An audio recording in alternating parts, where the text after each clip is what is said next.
Salut à toi et bienvenue sur Bonjour Professeur, la chaîne qui t'accompagnera dans l'apprentissage du français. Aujourd'hui, nous allons lire le chapitre 7 de Voyage au centre de la Terre de Jules Verne. Nous utilisons les ressources du projet Gutenberg qui sont du domaine public et libres d'accès et de réutilisation. Alors allons-y. Pour acheter ce livre ou d'autres livres que je conseille, en bas dans la description. Ainsi se termina cette mémorable séance. Cet entretien me donna la fièvre. Je sortis du cabinet de mon oncle comme étourdi. Et il n'y avait pas assez d'air dans les rues de Hambourg pour me remettre. Je gagnai donc les bords de l'Elbe, du côté du bac à vapeur qui met la ville en communication avec le chemin de fer de Harbourg.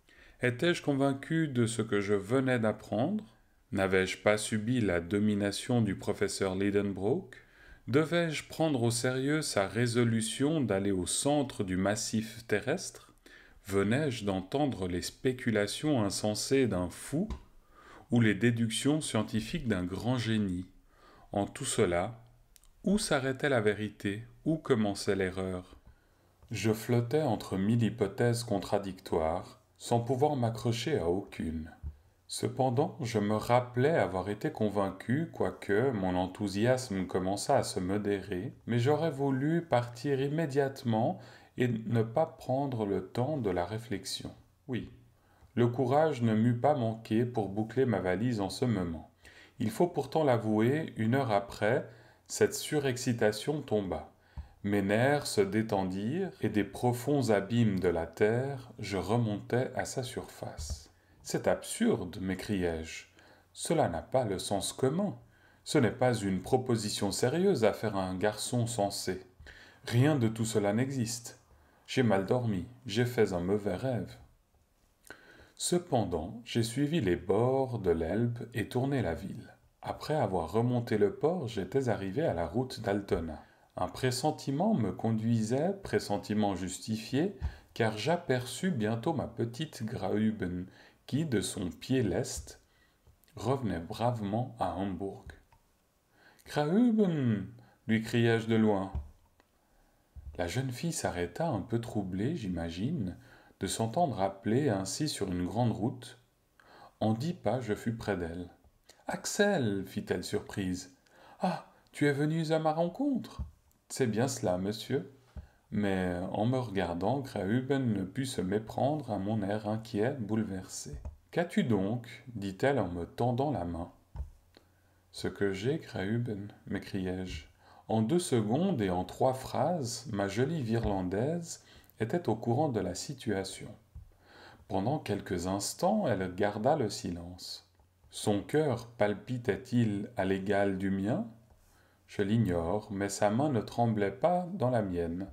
Nous fîmes une centaine de pas sans parler. Axel, me dit-elle enfin, ma chère Graüben, ce sera là un beau voyage. Je bondis à ces mots. Oui, Axel est digne du neveu d'un savant. Il est bien qu'un homme se soit distingué par quelque grande entreprise.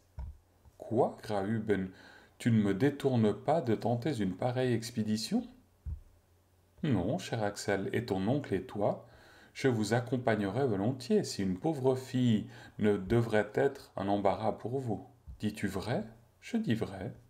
Ah, femme, jeune fille, cœur féminin toujours incompréhensible. Quand vous n'êtes pas les plus timides des êtres, vous en êtes les plus braves. La raison n'a que faire auprès de vous. Quoi? Cet enfant m'encourageait à prendre part à cette expédition. Elle n'eut pas craint de tenter l'aventure. Elle m'y poussait, moi qu'elle aimait cependant. J'étais déconcerté et, pourquoi ne pas le dire, honteux? Graüben, repris-je, nous verrons si demain tu parleras de cette manière. Demain, cher Axel, je parlerai comme aujourd'hui. Graüben et moi, nous tenant par la main, mais gardant un profond silence, nous continuâmes notre chemin. J'étais brisé par les émotions de la journée. Après tout, pensais-je, les calendes de juillet sont encore loin, et d'ici là, bien des événements se passeront qui guériront mon oncle de sa manie de voyager sous terre. La nuit était venue quand nous arrivâmes à la maison de Königstrasse. Je m'attendais à trouver la demeure tranquille, mon oncle couché, suivant son habitude, et la bonne Marthe, donnant à la salle à manger le dernier coup de plumeau du soir. Mais j'avais compté sans l'impatience du professeur. Je le trouvais criant, s'agitant au milieu d'une troupe de porteurs qui déchargeaient certaines marchandises dans l'allée. La vieille servante ne savait où donner de la tête. Mais viens donc, Axel, hâte-toi donc, malheureux, s'écria mon oncle du plus loin qu'il m'aperçut. Et ta malle qui n'est pas faite, et mes papiers qui ne sont pas en ordre, et mon sac de voyage dont je ne trouve pas la clé, et mes guêtres qui n'arrivent pas. Je demeurai stupéfait. La voix me manquait pour parler. C'est à peine si mes lèvres purent articuler ces mots. Nous partons donc? Oui, malheureux garçon. Qui va te promener au lieu d'être là? Nous partons? Répétai-je d'une voix affaiblie. Oui, après-demain matin à la première heure. Je ne pus en entendre davantage et je m'enfuis dans ma petite chambre. Il n'y avait plus à en douter. Mon oncle venait d'employer son après-midi à se procurer une partie des objets et ustensiles nécessaires à son voyage. L'allée était encombrée d'échelles, de cordes à nœuds, de torches, de gourdes, de crampons de fer, de pics, de bâtons ferrés, de pioches, de quoi charger 10 hommes au moins. Je passai une nuit affreuse. Le lendemain, je m'entendis appeler de bonne heure. J'étais décidé à ne pas ouvrir ma porte. Mais le moyen de résister à la douce voix qui prononçait ces mots, mon cher Axel? Je sortis de ma chambre, je pensais que mon air défait, ma pâleur, mes yeux rougis par l'insomnie, allaient produire leur effet sur Graüben et changer ses idées. Ah, mon cher Axel, me dit-elle, je vois que tu te portes mieux et que la nuit t'a calmé. Calmé, m'écriai-je. Je me précipitai vers mon miroir. Eh bien, j'avais moins mauvaise mine que je ne le supposais. C'était à n'y pas croire. Axel, me dit Graüben, j'ai longtemps causé avec mon tuteur. C'est un hardi savant, un homme de grand courage, et tu te souviendras que son sang coule dans tes veines. Il m'a raconté ses projets, ses espérances, pourquoi et comment il espère atteindre son but. Il y parviendra, je n'en doute pas. Ah, cher Axel, c'est beau de se dévouer ainsi à la science. Quelle gloire attend M. Lidenbrock et jaillira sur son compagnon. Au retour, Axel, tu seras un homme, son égal, libre de parler, libre d'agir, libre enfin de... La jeune fille, rougissante, n'acheva pas. Ces paroles me ranimaient. Cependant, je ne voulais pas croire encore un autre départ. J'entraînai Graüben vers le cabinet du professeur. Mon oncle, dis-je, il est donc bien décidé que nous partons? Comment? Tu en doutes? Non, dis-je, afin de ne pas le contrarier. Seulement, je vous demanderai ce qui nous presse. Mais le temps qui fuit avec une irréparable vitesse. Cependant, nous ne sommes qu'au 26 mai, jusqu'à la fin de juin. Crois-tu donc, ignorant, qu'on se rende si facilement en Islande? Si tu ne m'avais pas quitté comme un fou, je t'aurais emmené au bureau-office de Copenhague, chez Liffender et compagnie. Là, tu aurais vu que de Copenhague à Reykjavik, il n'y a qu'un service. Eh bien, si nous attendions au 22 juin, nous arriverions trop tard pour voir l'ombre du Scartaris caresser le cratère du Sneffels. Il faut donc gagner Copenhague au plus vite pour y chercher un moyen de transport. Va faire ta malle. Il n'y avait pas un mot à répondre. Je remontai dans ma chambre. Graüben me suivit.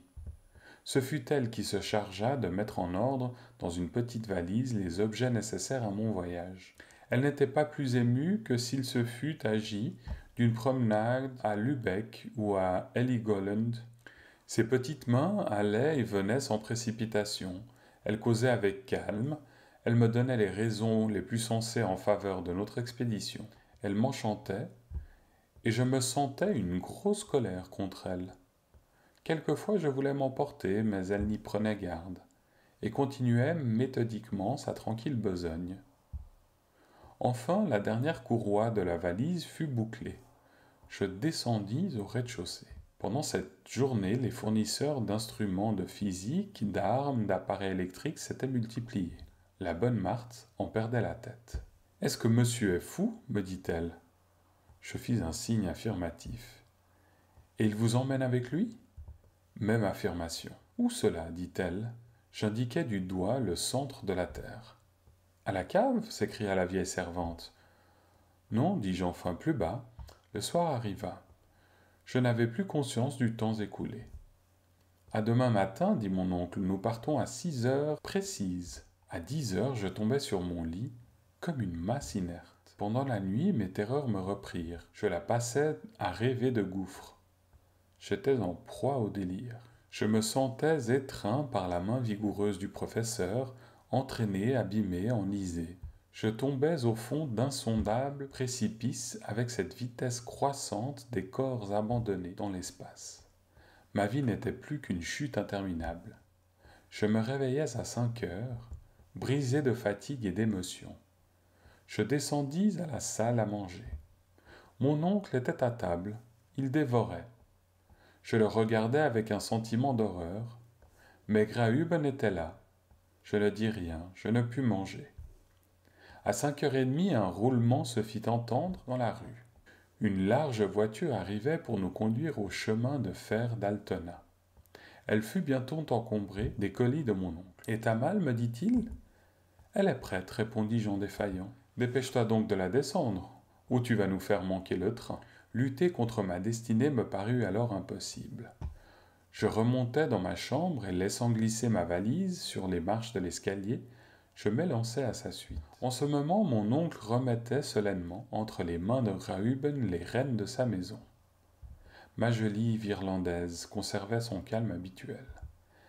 Elle embrassa son tuteur, mais elle ne put retenir une larme en effleurant ma joue de ses douces lèvres. « Graüben, m'écriai-je. « Va, mon cher Axel, va, me dit-elle. Tu quittes ta fiancée, mais tu trouveras ta femme au retour. » Je serrai Graüben dans mes bras et pris place dans la voiture. Marthe et la jeune fille du seuil de la porte nous adressèrent un dernier adieu. Puis les 2 chevaux, excités par le sifflement de leur conducteur, s'élancèrent au galop sur la route d'Altona.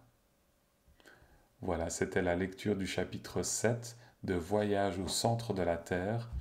N'oubliez pas de vous inscrire sur ma chaîne YouTube Bonjour Professeur pour m'aider à produire d'autres vidéos comme celle-ci. Et si vous voulez vous procurer cet ouvrage ou un autre, cliquez dans la description plus bas. Au plaisir!